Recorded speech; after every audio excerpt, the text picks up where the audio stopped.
HSG test பண்ணியும் உங்களுக்கு 2 பக்கமும் உங்களுக்கு டியூபல் பிளாக் இருக்கு அப்படின்றப்போ நிறைய இடத்துல வந்து பார்த்தீங்கன்னா கன்சீவ் ஆகிறதுக்கு சான்சஸ் கம்மி.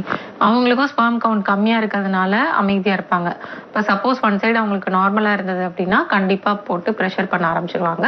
ஸோ அதனால பிளாக் ஏதாவது இருக்குது அப்படின்னா அந்த ஹைட்ரோசால்ஃபிங்ஸ் பிளாக் இருக்கா இல்லை சல்ஃபெஞ்சைட்டிஸ் ஏதாவது இன்ஃபெக்ஷன் இருக்கா அதனால எதுவும் பிளாக்ஸ் இருக்கா அப்படின்றத கிளியராக நம்ம பார்த்துக்கிட்டு அதுக்கேற்ற மாதிரி நம்ம ட்ரீட்மெண்ட்ஸ் உள்ள கொடுக்குறப்போ சல்ஃபெஞ்சைட்டிஸோ இல்லை ஹைட்ரோசால்ஃபிங்ஸோ நம்மளுக்கு சரியாயிரும்.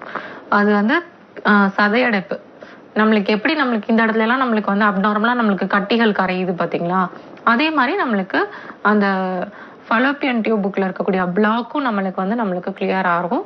அதுக்குரிய மருந்துகள் நம்ம மூலிகை மருந்துகள் நம்ம தொடர்ந்து நம்ம கொடுக்குறப்போ அந்த ப்ராப்ளமும் நம்மளுக்கு சரியாகும்.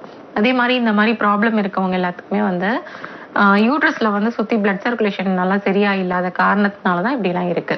அப்போ அடி வயிற்றுல வந்து நல்லா நாங்கள் கொடுக்கக்கூடிய ஆயில் வந்து நல்லா அப்ளை பண்ணி விடணும்.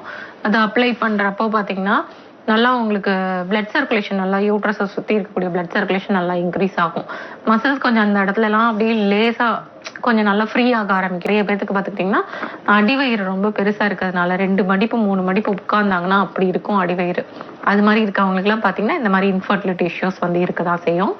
அப்போ அந்த மசில்ஸ் எல்லாம் நம்ம கரைக்கணும். நம்மளுக்கு வந்து ரீப்ரொடக்டிவ் ஃபங்க்ஷன்ஸ் வந்து நம்மளுக்கு நல்லா கிளியராக நம்மளுக்கு மாற ஆரம்பிக்கும். மாறி வர்றப்போ எல்லா ப்ராப்ளமும் நம்மளுக்கு கிளியர் ஆகும். அதுக்கப்புறம் சைல்டுக்கு வந்து நம்ம பிளான் பண்ணலாம்.